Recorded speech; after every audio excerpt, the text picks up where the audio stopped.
Segmento de entrevista de la primera emisión de Informa TVX, lunes 17 de julio. Como le he anticipado, ya está conmigo Roberto Cañas, docente universitario, analista de temas políticos, y vamos a hacer un análisis de la coyuntura política institucional de nuestro país. Bienvenido, Roberto, a Informa TVX. Qué gusto que esté con nosotros esta mediodía. Igualmente, gracias por invitarme, Carlos. Qué bueno estar en TVX Informa. Gracias a ti por tomar un tiempo y estar con nosotros esta mediodía. Vamos a abordar algunos aspectos importantes de los últimos sucesos de la coyuntura política en nuestro país. A veces el término coyuntura da para muchas cosas, pero lo quisiera delimitar algunos aspectos, sobre todo de las actividades en la Asamblea Legislativa por la recién sesión plenaria de la semana pasada, ¿no? Me gustaría que hablemos un poco sobre esto, y también algo que está en discusión y que ya se trae desde hace unas semanas es el trabajo del Tribunal Supremo Electoral para la configuración de los comicios de las próximas elecciones en 2018, que cada vez pues el tiempo se está acercando. Pero me gustaría que iniciemos con esto, Roberto. La plenaria pasada en la Asamblea Legislativa marcó unos aspectos. El primero, el tema, la búsqueda del órgano ejecutivo de la aprobación de un préstamo, de un contrato de préstamo por $115 millones para el programa Mejoramiento del Corredor Pacífico Mesoamericano. La oposición no estaba dispuesta a dar los votos. El FMLN había gestionado por los posicionamientos políticos de diputados de GAN y del PCN su respaldo, pero no logró lo suficiente para tener este préstamo que se necesitaba para actividad de infraestructura vial, particularmente el Ministerio de Obras Públicas. ¿Tu valoración sobre esto, Roberto? Bueno, nada se puede entender de esto si no se ubica en el contexto electoral. Es decir, el telón de fondo que determina en este momento qué hacen los políticos o qué no hacen, qué dicen o qué no dicen, está determinado por ver si ganan más votos o pierden votos, o ganan financistas, patrocinadores, o los pierden. Entonces, Arena está empeñado como partido principal de oposición en hacer ver mal al FMLN. Es una visión obstruccionista que lo que busca es convertirse en el partido del no, le dice no a todo lo que llega de propuesta del órgano ejecutivo de la Asamblea. Y es que tiene esa lógica de que en la medida que va desgastando al gobierno y lo hace ver como una administración que no puede tener recursos, que no hace obras, pues se ve mal. Y entonces la lógica consecuencia de eso es buscar un voto de castigo. Uno puede entender que hay un interés particular de Arena de buscar, a partir de su conducta política, ganar algún beneficio, pero hay que saber discriminar cuándo es el interés particular del partido y cuándo son intereses superiores de la nación, cuando un proyecto puede beneficiar al conjunto de la sociedad y no está delimitado por un interés particular. Por supuesto que la lógica de Arena es, si apoyamos este proyecto, el gobierno lo va a presentar como un logro y va a buscar ganar votos a partir de eso. Entonces estamos en presencia pues de una lógica en la que Arena tiene la llave. Eso también no tiene ninguna discusión. Tiene la llave de la votación de calificada, sí. Y además le resulta al FMLN muy difícil conseguir los votos también de la mayoría simple. Uno podría decir que la mayoría simple es fácil, pero tampoco. Sí, me llama la atención esta idea, Roberto, para tener en cuenta lo siguiente: tener una mayoría calificada en la Asamblea Legislativa no es una tarea sencilla, particularmente por el tema de endeudamiento. Ese es uno de los puntos, y esa es la idea que te quería mencionar, particularmente para tener tu punto de vista.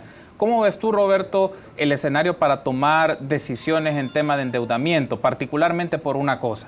El gobierno no va a disponer de los votos calificados para esto, pero no es el mejor momento también para el órgano ejecutivo para pedir préstamos por la coyuntura electoral. Eso nos está quedando claro. Parece ser que el gobierno no va a tener un respaldo electoral, de votación en Asamblea Legislativa para el tema de tener una mayoría calificada. ¿Cómo ves eso? Pues sí, es que ese es el punto. No solamente es el tema de aprobación de este crédito, sí, sino que está de por medio una posible reforma a la ley de pensiones, está la posibilidad de emitir más deuda. Todo eso está vedado para el gobierno. Además, es un gobierno que está en la última etapa de su administración. Ya en estas condiciones hasta técnicamente es muy difícil lograr cambios importantes. No es lo mismo ver un gobierno en su primer año y además el problema que tiene de gobernabilidad, en el sentido de que es un presidente que tiene que estar de rodillas ante una legislatura que no lo apoya. Entonces es muy difícil gobernar así. Eso es lo que va a estar en cuestión también en la próxima elección.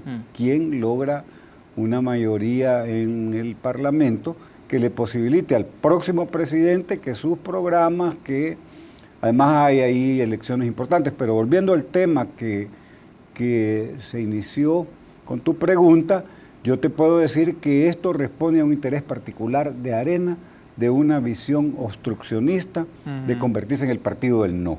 Porque entiende que si da los votos para estos proyectos de obra pública, que es lo que más se ve, hay que entender pues que la obra pública, el Ministerio de Educación son como para la percepción ciudadana aquellos que demuestran que el gobierno está haciendo algo, porque es tangible pues la obra que hace un ministro de Obras Públicas o la obra que hace un ministro de Educación. Ahora, me gustaría que tengamos en cuenta otro aspecto, ¿no? En la plenaria pasada se mantenía la idea o la percepción de que se podía tener algún tipo de resultado para la reforma del sistema de pensiones. Es más, si lo miramos en agenda de la plenaria, se trató de poner en punto de vista, utilizando los mecanismos, pues dispensar un poco el trámite para que se discutiera. No se obtuvo los votos suficientes para que se discutiera en el Pleno, pero nos mostraba algo, Roberto, y que creo que es interesante tener este punto de vista, tu análisis sobre esto. Se busca reforma del sistema de pensiones, pero en paralelo habían otros temas. Reforma a la ley de extinción de dominio, nombramiento de la Corte de Cuentas y el tema de endeudamiento. Uno podría pensar que son temas distintos que requieren análisis y decisiones distintas, pero en la práctica política se combinan y en algunos casos hay canjes para tomar estas decisiones. Los diputados o diputadas poco van a aceptar esta idea que acabo de mencionar, pero me gustaría tener tu análisis sobre esto porque son tres temas interesantes, uno que afecta el tema de justicia, otro que tiene que ver con el tema previsional y el sistema social y el sistema de seguridad social y particularmente el otro también de operación del órgano ejecutivo. En política legislativa nada se da a cambio de nada. Es decir, cuando un grupo parlamentario decide apoyar una moción, es que eso tiene un interés de parte de ellos de que se apruebe o han negociado con otros grupos parlamentarios alcanzar la votación para, a cambio de los votos a favor de esa iniciativa que tienen interés, ofrecerle una moneda de cambio.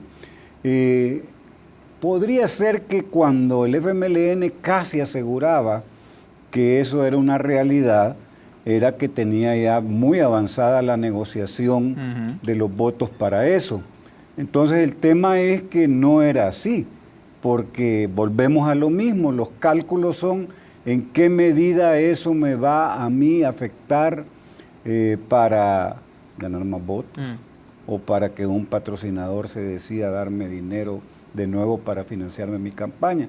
Entonces el órgano ejecutivo tuvo que irse de retroceso, se fue porque hay un dato aquí.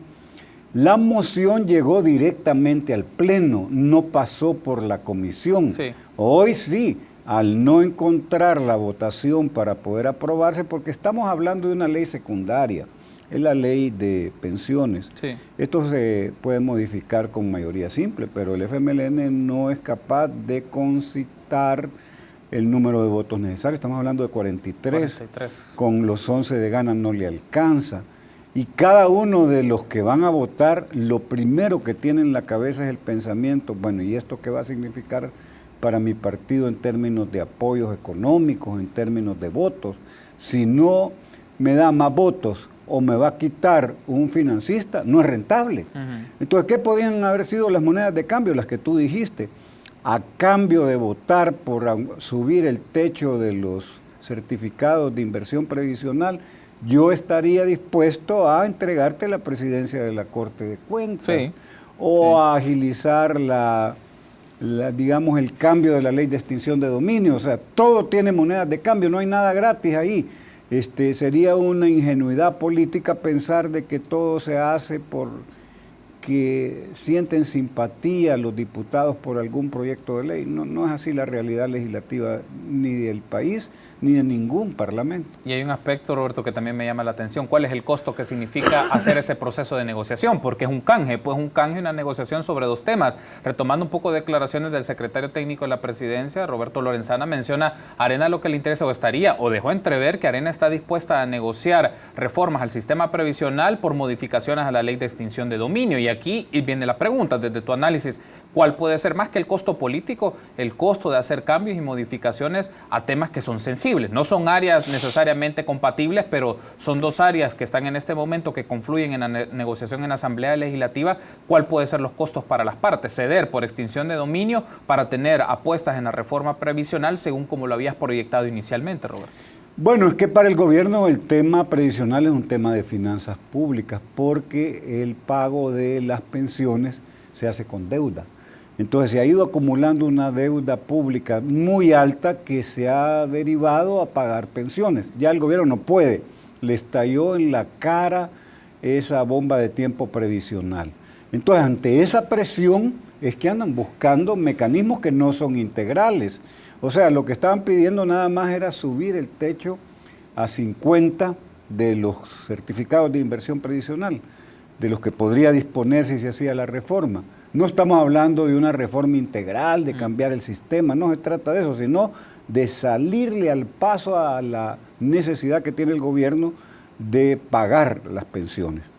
Claro, el tema de la extinción de dominio, de modificar la ley y hacerla más benigna, es porque puede ser que esté afectando a intereses de militantes o amigos o financistas de Arena o del PCN o de Gana, que se ven como amenazados por la posibilidad de, como se está aplicando la ley, sí, puedan ser objeto de alguna situación que les afecte sus propiedades. La embajadora de Estados Unidos les mencionó cuál es la prisa, o sea, les preguntó cuál es la prisa del proceso de hacer una reforma rápida de la ley de extinción de dominio, porque se ve un poco esta sospecha o esta preocupación que eso significaría no investigar o involucrar a personas o a presuntas personas que han sido financistas de los partidos políticos o miembros de los partidos que no se sabe el origen de los fondos o que no los pudieron justificar cuando presentaron pues su patrimonio, ¿no? O un registro de sus declaraciones patrimoniales. Bueno, esto tiene bastantes lecturas. Uno se pregunta, ¿y la embajadora de los Estados Unidos qué prisa tiene en participar en los asuntos internos del país? Es decir, la Carta de Viena dice que los representantes diplomáticos no deben participar en los asuntos internos de un país donde están acreditados. Entonces es muy como particular, digamos, la conducta política de la embajadora que a golpe de tweets quiere influir en la política interna del país. Es decir, eso es atípico, insólito, por llamarlo de alguna manera, que pudieran existir países en que embajadores acreditados en un país se comporten de esa manera. Eso para empezar. En segundo lugar, ¿por qué la embajadora reacciona de esa manera? Porque, por supuesto, en la agenda de Estados Unidos para El Salvador y para el llamado Triángulo Norte, la persecución del narcotráfico, del lavado de dólares, es punto clave de su agenda. Entonces, la ley de extinción de dominio es aquello que sí puede tocar donde le duele a los que hacen dinero producto de actividades ilícitas. Sí. Entonces eso sí les da temor porque saben que la aplicación de la ley significa perder propiedades y ahí sí ya es un golpe a la yugular para estas personas que viven de operaciones ilícitas. Así como se vio la conducta política de la embajadora, la posición del fiscal, yo veo bastante difícil que pueda cambiarse la ley, porque otra vez ahora ya no es ganar o perder votos, sino que ganar o perder simpatías o apoyos de la Embajada de los Estados Unidos, y obviamente también para los diputados eso cuenta. Daría la impresión entonces que ambas cosas, ni la situación de la reforma de pensiones, ni la modificación de la ley de extinción de dominio se va a poder. Tengan que ser monedas canjeables necesariamente, sí, digamos, incorporando los insumos que ha brindado. Roberto, antes de irnos a la pausa, quiero aprovechar un último tópico de la reflexión o del análisis de la coyuntura política, particularmente en la Asamblea Legislativa. Nombramientos de titulares de la Corte de Cuentas de la República. Han estado con nosotros personas que hemos analizado esto. El viernes pasado estuvo también con nosotros Eduardo Escobar de Acción Ciudadana y nos mencionaba, no hay un procedimiento claro, no se menciona con detenimiento cuáles son los criterios para la selección de las personas que aspiran a ser magistrados de la Corte de Cuentas de la República, y nuevamente viene este círculo de que van a ser personas que representan intereses partidarios y que es una repartición entre los partidos políticos por la titularidad de esto. ¿Cómo valoras tú esto de la Corte de Cuentas de la República? Bueno, ha sido una tradición en El Salvador inmediatamente después de la firma de los acuerdos de paz de repartir puestos en el aparato estatal.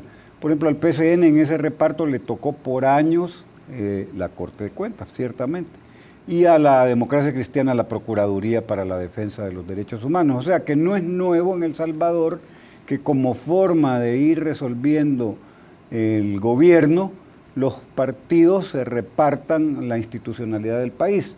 Eso número uno. Ahora, sobre cómo son los procesos de selección de los candidatos, es harto demostrado que al final de cuentas no es determinante ni las entrevistas que hagan, ni las competencias que tengan, ni la experiencia que hayan acumulado, ni los conocimientos. Lo que cuenta al final es qué tipo de persona le asegura a los diputados que después de haber votado por ellos van a encontrar un funcionario que les conteste el teléfono, que esté anuente a resolver las cuestiones que sean del interés del grupo parlamentario que votó por cada uno de los magistrados de la Corte de Cuentas. Y aquí hay mucha tela que cortar, porque la Corte de Cuentas hace visitas a las alcaldías, por ejemplo, y puede instalarse un mes si quiere, y revisar uno a uno cada recibo de gastos y ver si están justificados o no. Entonces, si yo tengo una alcaldía y el alcalde me llama y me dice a mí como diputado, mira, fíjate que yo me siento acosado por alguien de la Corte de Cuentas que está llegando y me está observando una serie de gastos, entonces puede ser que eso se resuelva con una llamada telefónica de un diputado a un magistrado de la Corte de Cuentas para que baje el nivel de acoso de los funcionarios de la Corte de Cuentas que están en una alcaldía. Esto no me lo estoy inventando yo, es parte de una práctica consuetudinaria de alcaldes en relación a la Corte de Cuentas. Así que al final lo que importa es en qué medida la persona que yo voy a elegir como diputado va a resolverme a mí las necesidades que tenga. Hay que entender que la Corte de Cuentas además es una cuestión limitada ya. Lo que debería existir en El Salvador es una Contraloría General de la República. Por supuesto que eso significa cambiar la Constitución y entonces estamos hablando de cosas fuera de la realidad. Porque además no interesa, aunque en función de el tema de velar por la probidad, es muy importante cómo este organismo contralor verifica para qué se ocupa el gasto público, porque no se puede ocupar a voluntad, antojo o criterio de un funcionario. Cualquier partida que uno tenga a disponibilidad, no puede decidir que de repente, no, lo voy a ocupar para una fiesta o lo voy a ocupar para... No se puede. Y si no, encuentra el reparo, con que hay cosas como más nimias que no se pueden votar, por ejemplo, equipos que estén dañados. Hay que mantenerlos, hay que tener un cementerio de equipos dañados porque viene la visita de la Corte y no encuentra el equipo, aunque no sirva, hay observación. Perfecto, Roberto. Tenemos que hacer una pausa, pero en el siguiente bloque me gustaría que hablemos ya del proceso de coyuntura electoral, de precandidatos, de elecciones internas y acciones de los partidos políticos. Permítanos una pausa. Volvemos en minutos.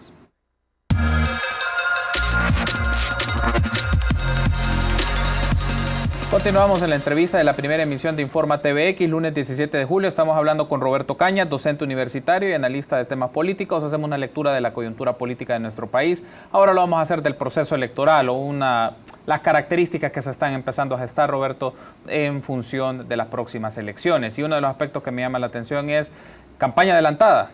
Precandidatos presidenciales ya están, en el caso del Partido Arena, ya están haciendo sus nombramientos, otros ya se están posicionando un poco más de lo usual en las redes sociales. ¿Cuál es tu lectura sobre eso? Bueno, un fenómeno, digamos, insólito, no nuevo, pero que tiene características diferentes. En el periodo más inmediato del pasado no habíamos estado en presencia de dos precandidatos del mismo partido que se lanzan públicamente a una precampaña. Además, en El Salvador prácticamente se vale todo. Se vale todo porque no hay una ley que establezca, primero, cuánto va a durar una precampaña. No está definido legalmente cuánto se va a aceptar de financiamiento de esa precampaña. No está definido quiénes van a dar y si se va a certificar en qué cuantía apoyaron para financiar la precampaña. No está señalado ni mucho menos que van a dar un informe de en qué gastaron el dinero que recibieron para financiar la precampaña. Entonces, para todos los efectos se vale todo por esos vacíos de ley que existen. Pero lo que más llama la atención es por qué la necesidad, y otra vez la palabra, ¿por qué tanta prisa? Uno entiende que un partido tiene un objetivo final que es llegar al gobierno, pues. Claro. Lo están haciendo en función de crear las condiciones para ganar la próxima elección. Ahí uno puede hipotetizar, puede especular. Una hipótesis puede ser que se lancen los dos precandidatos y el que tenga más simpatía va como titular y el otro va de vice. Esa podría ser, aquí estamos haciendo política ficción porque no sé cómo es la lógica de la estrategia de Arena para posicionar al final su candidato a la presidencia. Pero un escenario posible es que lancen los dos, el que tenga más intención de voto probada a partir de exponerse al escrutinio popular haciendo estas giras tan largas que hacen, podría ser el candidato a presidente y el otro aceptar de que si no pudo ganar tanta intención de votos, pues ser el vice. Y la intención al final, ambos van a trabajar en función de sacar del gobierno al partido oficial. Otra cuestión que uno puede valorar en este tipo de estrategia es como hacer un test de cuáles son los temas que pueden generar más voluntad o intención de voto. Lo que uno oye del discurso es lo que la gente quiere oír, ¿verdad? Además de dobles discursos, porque por un lado dicen que van a defender los intereses de todos, que los dos partidos los critican, pero se van a inscribir a Arena. Entonces, ¿cómo es esta historia para compatibilizar el hecho que toman actitudes críticas para el bipartidismo, porque lo hacen para ambos partidos, pero finalmente uno entiende pues que no pueden correr como candidatos si no, según la ley, si no son miembros de un partido? Pero hay mucho de doble discurso, hay mucho de marketing político, incluso con una usurpación de un nombre que tenía, digamos, una carta de ciudadanía ya ganada en una radio comunitaria que asume uno de estos precandidatos como propia, que al final de cuentas deviene en un reconocimiento a que ese concepto pues pega, tiene alguna posibilidad de generar simpatía en términos político-electorales. Así que vamos a ver, porque juzgar hechos sin que hayan concluido es bastante especulativo. Mejor más bien hay que esperar, pero de lejos se ve que esta como prematura forma de hacer política lo que abre es una temporada electoral. Hay que sacar la brújula en esto. Y eso significa que ya como en los países donde hay ciclones, hablan de temporada de ciclones. Aquí estamos ante una temporada electoral. Hay una elección en 2018 dentro de 7 meses y hay una entre quizás 20 meses de presidentes. Todo esto tiene N consecuencias. Uno, disminuye la inversión porque los empresarios ante la posibilidad de la incertidumbre pues se mantienen más conservadores y dejan de invertir. Dos, separa prácticamente la actividad del partido de gobierno porque los norteamericanos le llaman la situación del pato cojo. Es un presidente que formalmente sigue siendo presidente, pero ya en lo real no manda, porque la discusión sobre quién va a ser el que va a ganar la próxima elección es lo que sobredetermina la política. Entonces, un partido de gobierno, además una situación muy particular la del país, porque la última encuesta de la UCA fue muy contundente en términos de señalar que la población en forma mayoritaria no quiere que continúe gobernando el FMLN, pero cuando le pregunta si quiere que llegue a gobernar Arena, tampoco lo acepta. Entonces uno podría pensar, qué fácil está la cuestión, va a surgir una tercera fuerza que va a llenar ese vacío que existe entre un bipartidismo que está decadente, y no es tan fácil la cuestión. ¿Cómo ves el tema de las elecciones internas, Roberto, y sus efectos en los dos partidos más grandes, en el FMLN y Arena? Se menciona que no necesariamente han tenido los mismos efectos. Para el FMLN, elecciones internas que todavía están por dar información definitiva, oficial sobre esto. En el caso de Arena, parece ser que ha sido una campaña todavía más fuerte, con más intensidad, como si fuera una lógica de una campaña ya de diputaciones, la que se está haciendo a la interna de este partido. ¿Cómo ves vos los efectos de las elecciones internas? Claro, la de Arena falta todavía, pero las elecciones internas parece que ya están dando la pauta, el proceder de los partidos políticos a todavía 7 meses de una elección y casi 20 meses de la otra. Bueno, las internas son la crónica de la antidemocracia, son la expresión del autoritarismo de las cúpulas de partido que filtran las candidaturas.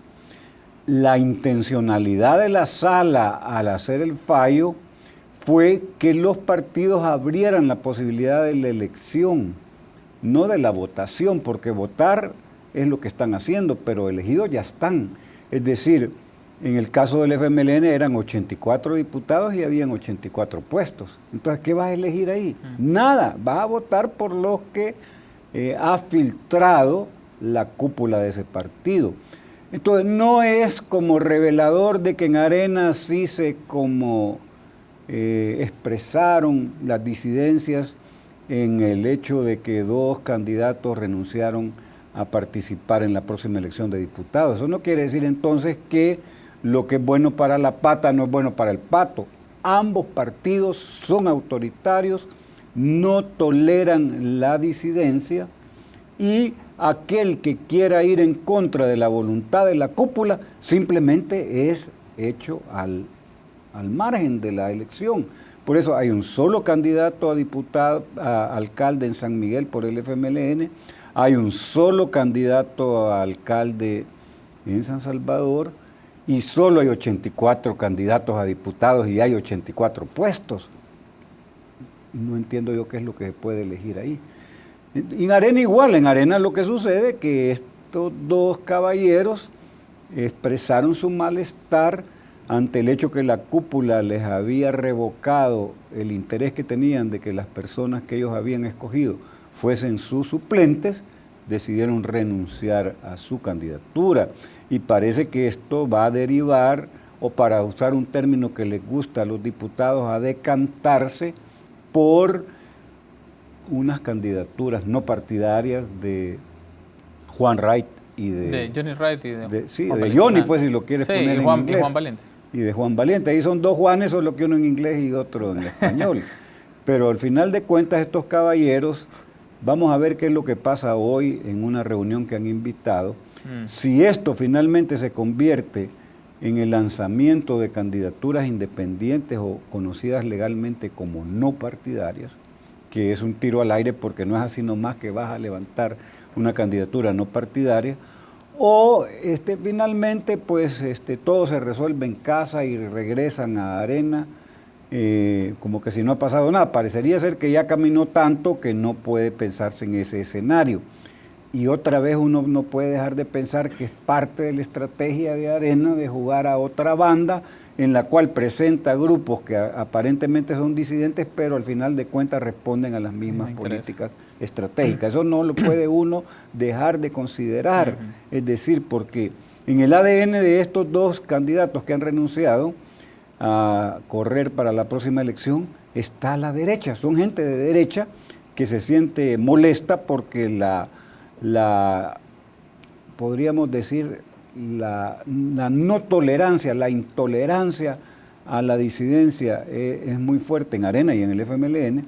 Además equivocan los 2 partidos porque la democracia es la administración de los disensos, y cuando uno ve la ley de partidos políticos dice que un militante tiene derecho a criticar, a discutir, hay que revisar la ley de partidos políticos, pero justamente eso es lo que no se puede en los partidos. Ahora me gustaría, Roberto, que hablemos del Tribunal Supremo Electoral. También hay una discusión sobre algunas organizaciones, particularmente el sector privado. La Cámara de Comercio ha puesto en discusión la manera de operar del Tribunal Supremo Electoral o que brinde garantías para el proceso electoral. Ha existido allí también encuentros o puntos de vista encontrados entre Federico Hernández y Julio Olivo, y me gustaría tener tu opinión sobre esto, ¿no? Parece ser que también por este lado, más del sector empresarial, están con una campaña, me deja a mí la impresión, una campaña de poner en duda la gestión del Tribunal Supremo Electoral y particularmente con el magistrado presidente. ¿Cómo lo ves tú?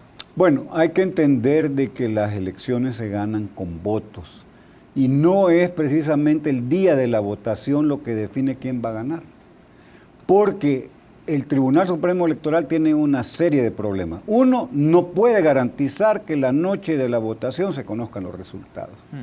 Es muy probable que el conteo se haga manual y eso ya entra en una dinámica en la que puede dar lugar a todo. Entonces, eso por un lado, el conteo va a ser manual, ya está anunciado, es muy difícil pensar que lo logren por temas presupuestarios y técnicos. Número dos, los miembros de la JRB, de la Junta Receptora de Votos, según la Sala de lo Constitucional, tienen que ser independientes, no partidarios, aunque es una figura gallo-gallina porque dice, sí, tienen que ser independientes, pero los partidos son los que tienen que proponerlos. Entonces, obvio que un partido va a proponer gente que sea afín a su pensamiento o que no tenga la camiseta puesta del partido. Y los partidos han manifestado, y el tribunal también, de que no saben, es hora que no saben cómo van a resolver la capacitación de los miembros de la JRB. Entonces estamos en presencia de una problemática seria que pone en cuestionamiento, más allá de lo que lo hagan estos gremios empresariales, la forma en que se va a arbitrar o administrar el proceso electoral. Tienen problemas de financiamiento también, ya van tres cosas. Problemas de conteo de votos, que va a ser manual, tienen problemas de integración de las juntas receptoras de votos y tienen problemas de dinero para poder tener los recursos necesarios para llevar a cabo medianamente bien la administración de la votación. Entonces uno, conociendo esos tres elementos, se puede imaginar que vamos otra vez a estar como en el 2015, en una circunstancia en que se van a ir a los locales de CIFCO días enteros a contar votos manualmente en juntas o en mesas de votación o juntas receptoras de votos, como quiera llamarle, y eso da lugar a que yo te doy, tú me das debajo de la mesa, encima de la mesa, al lado de la mesa, puedan llegar a ser candidatos a diputados y concretarse su elección personas que no ganaron por la pura votación. Por eso es tan importante los integrantes de la JRB, por eso es tan importante la defensa del voto. Hay gente que cree que esto es simplemente el día de la votación, emitir el sufragio y gana el que tiene más votos. No es tan simple como se ve. Primero porque hay una gran cantidad de recursos en los que se puede inclinar la intención de voto, por dinero, por amenazas, por entrega de regalos, por formas de hacer fraude al momento de ir a votar. Hay N recursos que hacen que esto sea más complicado que lo que parece. Perfecto, Roberto. Quiero darte las gracias por habernos acompañado. Seguro nos volveremos a encontrar para seguir haciendo este análisis de coyuntura, que es importante conocer cuáles son los sucesos más relevantes que se están dando en la dinámica política de nuestro país. Gracias por haber estado con nosotros, Roberto. Gracias por invitarme, qué bueno estar en TVX. Estuvo con nosotros Roberto Caña, docente universitario, analista de temas políticos, e hicimos un análisis de la coyuntura política y electoral de nuestro país. Permítanos una pausa. Volvemos en minutos.